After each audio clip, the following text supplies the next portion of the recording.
Good morning, students. Today we are going to start the first chapter of political science, that is constitution. Why and how.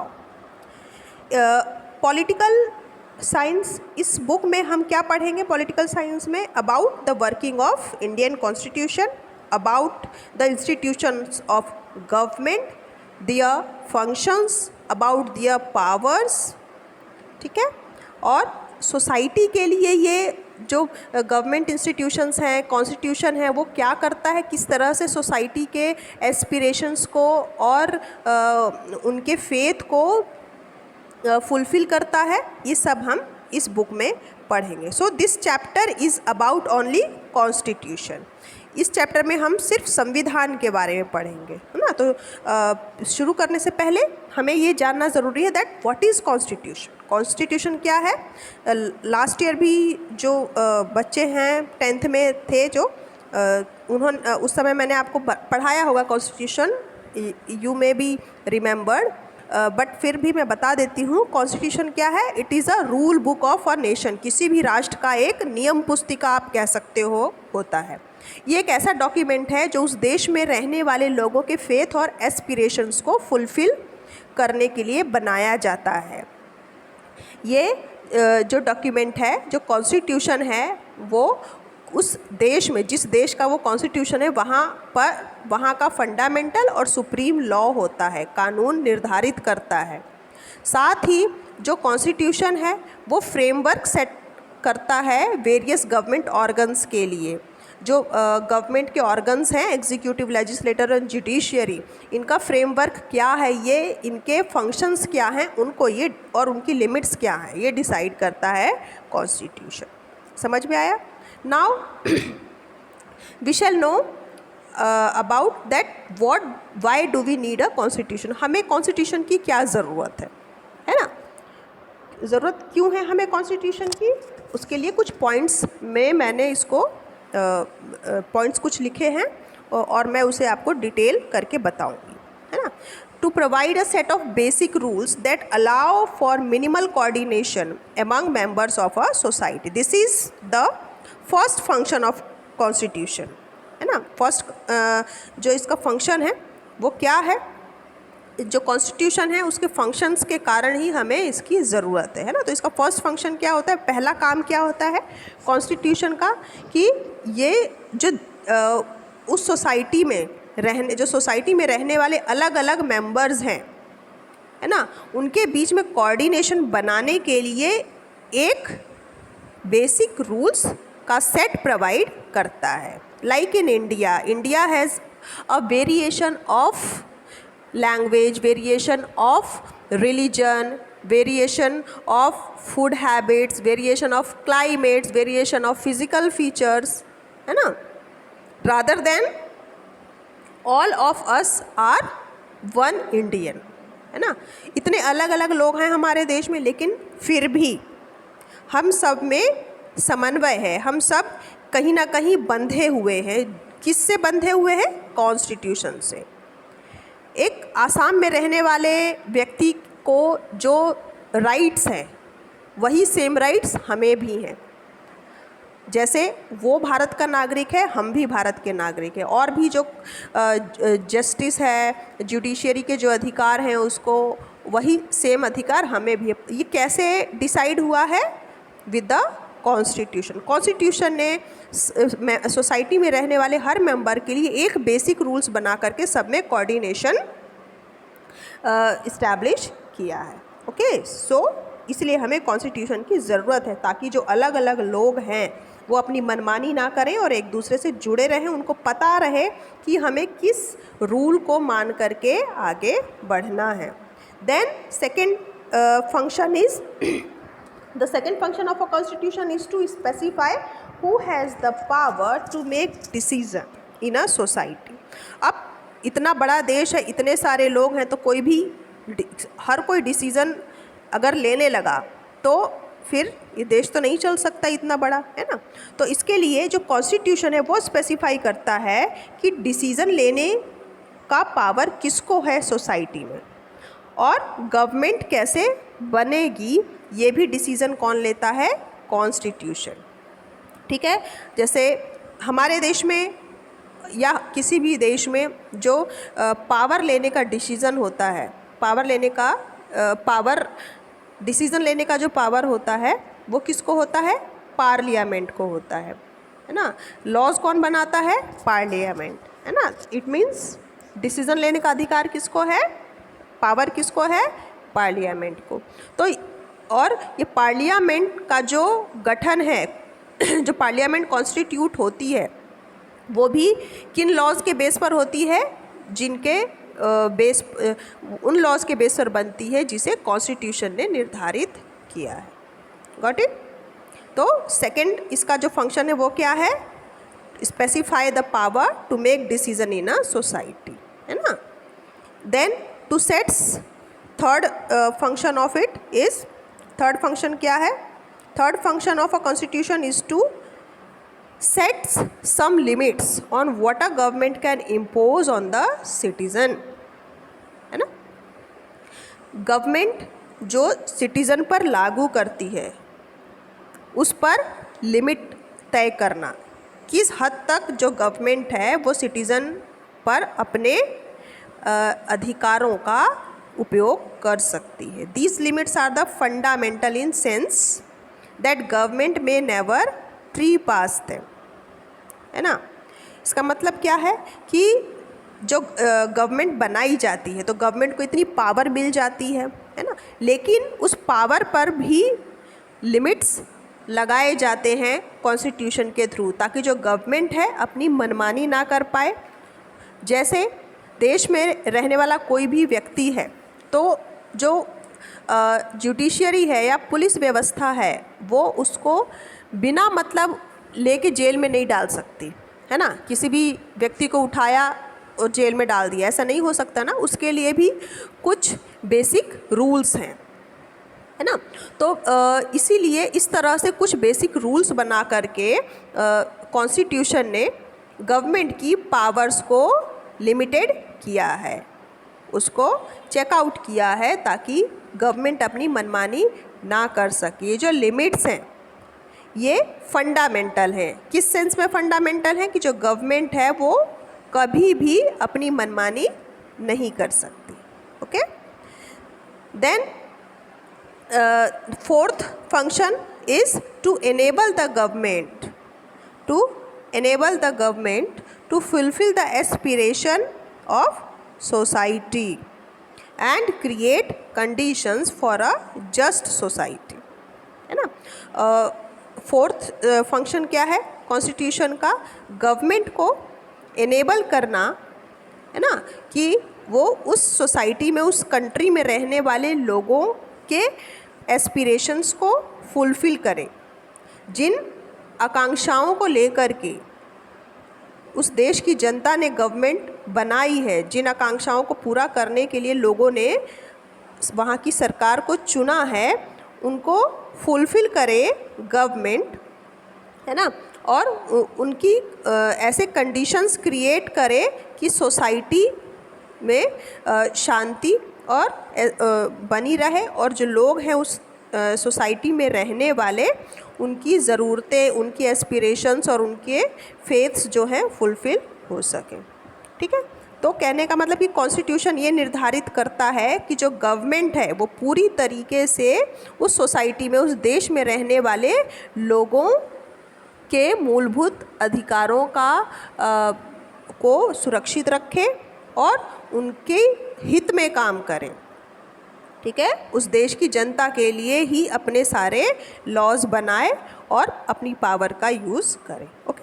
तो इसलिए हमें constitution की ज़रूरत है ना। तो हमने ये क्लियर कर लिया कि why do we need a constitution, हमें कॉन्स्टिट्यूशन की ज़रूरत क्यों है। ठीक है।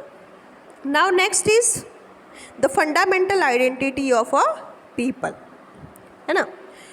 जो कॉन्स्टिट्यूशन है वो देश में रहने वाले लोगों को फंडामेंटल आइडेंटिटी देती है, मूलभूत पहचान। ठीक है। वो क्या होते हैं फंडामेंटल आइडेंटिटी?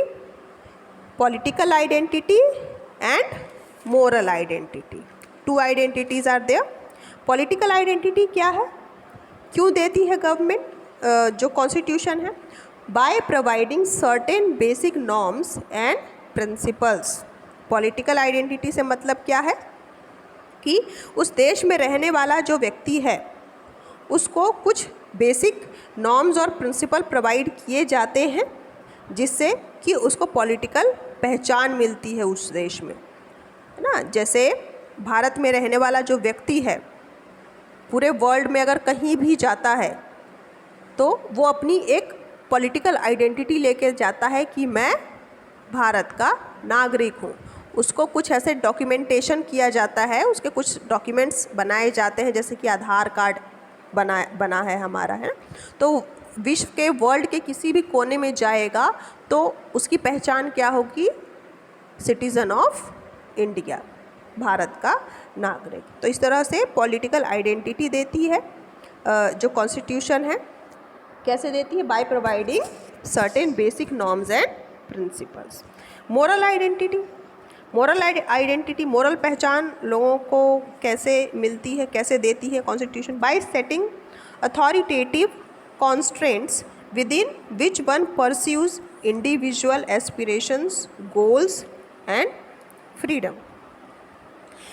जो कॉन्स्टिट्यूशन है इस तरह की अथॉरिटी कॉन्स्टिट्यूट करती है, इस तरह के अधिकारों को बनाती है, ऐसे अधिकार देती है जिससे हर एक व्यक्ति की आकांक्षाओं, उनके उद्देश्यों और उनकी फ्रीडम की रक्षा हो सके। किसी का भी फ्रीडम, हर कोई फ्रीली इस देश में रह सके, है ना। कोई किसी के फ्रीडम को नुकसान ना पहुंचाए, किसी के गोल्स को रोके ना, किसी के एस्पिरेशंस पर कोई हमला ना करे, है ना। तो इस तरह से मॉरल आइडेंटिटी बना के रखती है गवर्नमेंट, कुछ अथॉरिटेटिव कॉन्स्ट्रेंट बना करके, ठीक है। मतलब गवर्नमेंट ने जो कॉन्स्टिट्यूशन है उसने कुछ ऐसे लॉज निर्धारित किए हैं, कुछ ऐसे कानून बनाए हैं जिसके थ्रू कि कोई भी व्यक्ति, देश में रहने वाला कोई भी व्यक्ति किसी दूसरे व्यक्ति की फ्रीडम को रोक नहीं सकता है, उसको रुकावट नहीं बन सकता उसकी फ्रीडम में, उसके गोल्स को अचीव करने में उसको नहीं रोक सकता है, ना ही उसके एस्पिरेशंस को फुलफ़िल करने में रोड़ा अटका सकता है, ठीक है। The next point is the Indian constitution does not make ethnic identity, है ना। हमने क्या पढ़ा? पॉलिटिकल आइडेंटिटी देती है, मोरल आइडेंटिटी देती है कॉन्स्टिट्यूशन, लेकिन जो कॉन्स्टिट्यूशन है वो एथनिक आइडेंटिटी क्रिएट नहीं करती है, किसी भी सिटीजनशिप को क्राइटेरिया नहीं देती है एथनिक आइडेंटिटी का। एथनिक आइडेंटिटी का मतलब क्या है? एथनिक मतलब कोई विशेष ग्रुप, विशेष, जैसे कोई जैसे फॉरेस्ट में रहने वाला एक ग्रुप पहले होता था तो वो उसकी पहचान क्या होती थी कि वो क्या है? फॉरेस्ट में रहने वाले लोग हैं, ट्राइबल पीपल हैं, है ना। तो इस तरह की कोई पहचान, इस तरह की कोई आइडेंटिटी इंडियन कॉन्स्टिट्यूशन नहीं देता है कि वो किसी एक विशेष ग्रुप से बिलोंग करता है, क्योंकि कॉन्स्टिट्यूशन के नज़र में हर व्यक्ति जो इंडिया में रहता है, किसी देश में रहता है, वो कॉन्स्टिट्यूशन की नज़र में सब इक्वल हैं। कोई भी जो है ट्राइबल नहीं है और कोई भी अर्बन नहीं है, ओके। सो जो कॉन्स्टिट्यूशन है इस तरह से लोगों को उनकी फंडामेंटल आइडेंटिटी प्रोवाइड कराता है। Got it? Now next point is the authority of constitution, okay. The authority of constitution का मतलब क्या है कि कॉन्स्टिट्यूशन के क्या क्या अथॉरिटीज़ हैं उनको। लंबे समय तक जो फ्रीडम स्ट्रगल चल रहा था उसके कारण जो सारे प्रिंसिपल्स थे वो सब कहीं ना कहीं सब फोर्स्ड साबित हुए। फोर्स्ड मतलब क्या होता है? जो जाली होता है, नकली होता है, उसमें कुछ भी रियलिटी नहीं होती, है ना।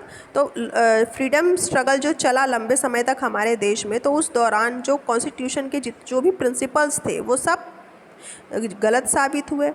तो जो कॉन्स्टिट्यूएंट असेंबली थी उन्होंने कॉन्स्टिट्यूशन को एक ठोस आकार देने के लिए जो है और एक नया प्रिंसिपल फॉर्म करने के लिए नेशनलिस्ट मूवमेंट जो थे उनको इनहेरिट किया। मतलब जो हमारे नेशनलिस्ट मूवमेंट हुए, जितने भी राष्ट्रवादी आंदोलन हुए, उनसे उन्होंने प्रिंसिपल्स लिए।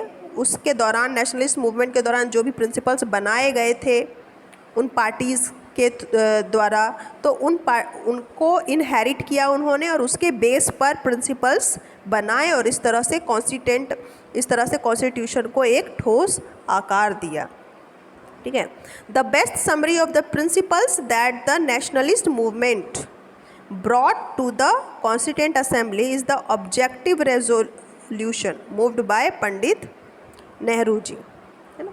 तो जो प्रिंसिपल्स लिए गए थे नेशनलिस्ट मूवमेंट से, लाए गए थे कॉन्स्टिट्यूएंट असेंबली में, उसे अगर हम उसकी समरी जानना चाहें तो उसकी बेस्ट समरी क्या है कि ये जो नेशनलिस्ट मूवमेंट के प्रिंसिपल्स थे जो कि कॉन्स्टिट्यूएंट असेंबली में लाए गए थे, वो सब पंडित नेहरू के दृढ़ संकल्प का ही, उद्देश्य संकल्प का ही एक रूप था। जैसा पंडित नेहरू ने संकल्प किया था, जिन उद्देश्यों को लेकर के संकल्प किया था, रेजोल्यूशन लिया था, उन्हीं के रेजोल्यूशन के बेस पर ये नेशनलिस्ट मूवमेंट के प्रिंसिपल्स को इसमें लाया गया था कॉन्स्टिट्यूएंट असेंबली में। Based on this resolution our constitution gave institutional expression to the fundamental commitment equality, liberty, democracy, sovereignty and composition identity. इन्हीं रेजोल्यूशन, कौन से? ऑब्जेक्टिव रेजोल्यूशन जो पंडित नेहरू ने दिए थे 1946 में, उनके इन्हीं रेजोल्यूशन के बेस पर जो हमारा कॉन्स्टिट्यूशन है वो इंस्टीट्यूशनल एक्सप्रेशन देता है फंडामेंटल कमिटमेंट को। कौन कौन से फंडामेंटल कमिटमेंट्स हैं? Equality, liberty, democracy, sovereignty and composition of identity. ये सारे जो फंडामेंटल इंस्टीट्यूशनल एक्सप्रेशन हमको दिए गए हैं वो कहाँ से मिले हैं हमको? पंडित नेहरू के ऑब्जेक्टिव रेजोल्यूशन से ही मिले हैं, जो नेशनल मूवमेंट के इनहेरिटेंस से हमको मिला है। ओके, नाउ ऑब्जेक्टिव रेजोल्यूशन के बारे में अभी हमने पढ़ा। नेहरू जी का जो ऑब्जेक्टिव रेजोल्यूशन था, है ना, तो वो क्या था ऑब्जेक्टिव रेजोल्यूशन, इसके बारे में हम थोड़ा पढ़ लेते हैं। ऑब्जेक्टिव रेजोल्यूशन क्या, उन्होंने क्या संकल्प जो बनाया था, उन्होंने उद्देश्य, क्या उद्देश्य था उनका, किन उद्देश्यों को लेकर के संकल्प लिया था नेहरू जी ने, जिसके बेस पर हमारा जो कॉन्स्टिट्यूशन है उसको निर्धारित किया गया था। तो फर्स्ट पॉइंट है इसका, to foster unity of the nation and to ensure its economic and political security. जो पहला ऑब्जेक्टिव क्या था, ऑब्जेक्टिव रेजोल्यूशन जो फर्स्ट था वो था देश की एकता को बरकरार रखना, राष्ट्र की एकता को बना के रखना और इसकी आर्थिक और राजनीतिक सिक्योरिटी को एंश्योर करना। पूरा देश एक रहे, पूरा राष्ट्र एक रहे और यहाँ पर इकोनॉमिक और पॉलिटिकल सिक्योरिटी बनी रहे। कोई भी बाहरी जो देश है, कोई भी बाहरी आक्रमणकारी है फिर से देश में ना घुस जाए। To have a federal form of government with the distribution of power between the centre and the state. Government को फेडरल फॉर्म दिया गया। फेडरल फॉर्म से मतलब है कि जो पावर्स हैं उसको डिस्ट्रीब्यूट कर दिया गया सेंटर और स्टेट में। To guarantee and secure justice, equality, freedom of thought, expression, belief, faith, worship, vocation, association and action to all the people of India. देश में रहने वाले लोगों की security,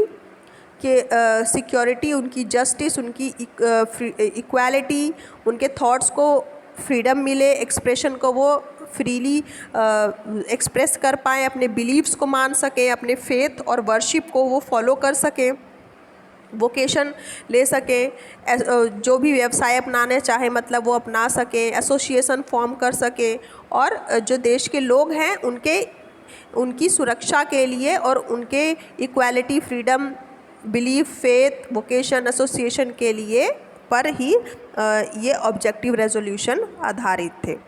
then to provide adequate safeguards for minorities, backward and tribal areas and depressed and other backward classes. इसका मतलब है कि जो देश में अल्पसंख्यक लोग हैं, माइनॉरिटी में हैं, जो पिछड़े हुए हैं, ट्राइबल एरिया के और डिप्रेस्ड क्लासेस जो हैं, अदर बैकवर्ड क्लासेस के जो लोग हैं, उनको सुरक्षा प्रदान की जाए, उनको भी आगे बढ़ाने के मौके दिए जाएं।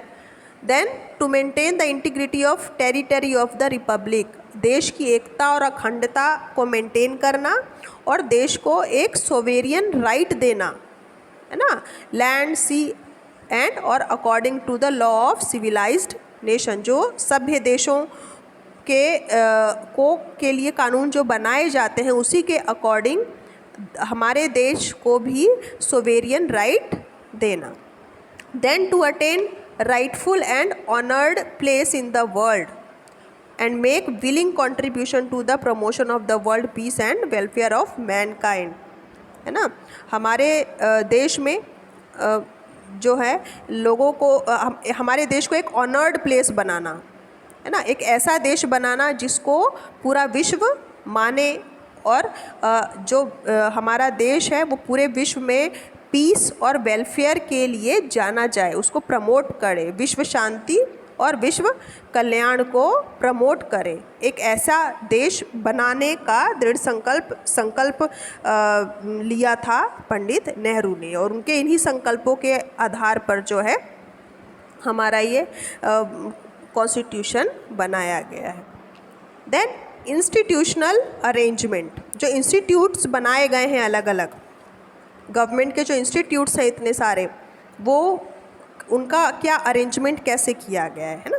The basic principle is that government must be democratic, जो बेसिक प्रिंसिपल है गवर्नमेंट जो बनाई गई है वो उसका बेसिक सिद्धांत क्या है कि जो गवर्नमेंट है वो डेमोक्रेटिक होनी चाहिए, लोकतांत्रिक होनी चाहिए और उसका लक्ष्य सिर्फ लोगों का कल्याण करना, ज़्यादा से ज़्यादा लोगों का, देश में रहने वाले लोगों का भला करना हो। This led to the adoption of parliamentary form, है ना। हमारे देश में जो गवर्नमेंट है वो क्या है, पार्लियामेंट्री फॉर्म गवर्नमेंट है, पार्लियामेंट को कानून बनाने का अधिकार होता है। एंड फेडरल अरेंजमेंट, और क्या है, फेडरल अरेंजमेंट है, फेडरल फॉर्म की गवर्नमेंट है हमारे यहाँ, मतलब यहाँ पर जो पावर्स हैं वो सेंटर और स्टेट में डिवाइड की गई है ना, which would distribute governmental power between the legislator and the executive on one hand and between states and centre government on the other hand. एक तरफ जो पार्लियामेंट है उसकी पावर्स लेजिस्लेटर एग्जीक्यूटिव में डिवाइडेड है, जबकि दूसरी तरफ स्टेट और सेंट्रल गवर्नमेंट में डिवाइडेड है पावर्स को ना। तो इस तरह से इंस्टीट्यूट बनाए गए हैं कि किसी एक के हाथ में पूरी पावर ना आ जाए और वो अपनी मनमानी ना कर पाए, है ना। तो इस तरह से जो है हमारे देश का कॉन्स्टिट्यूशन बनाया गया है और इंस्टीट्यूशंस के अरेंजमेंट किए गए हैं, गवर्नमेंट का इस तरह से अरेंजमेंट किया गया है। Now provision adapted from constitution of different country, हमारा जो संविधान बना है वो अलग अलग देशों से अलग अलग प्रोविज़न लिया गया है। जैसे यूनाइटेड स्टेट्स से के कॉन्स्टिट्यूशन से हम कौन सा प्रोविज़न लिया गया है, charter of fundamental rights, power of judicial review and independence of the judiciary. Canadian constitution से क्या लिया गया है, a quasi federal form of government, a federal system with a strong central government, the idea of residual power. French constitution से principle of liberty, equality and fraternity. Irish constitution से directive principles of state policy. And British constitution से क्या लिया गया है,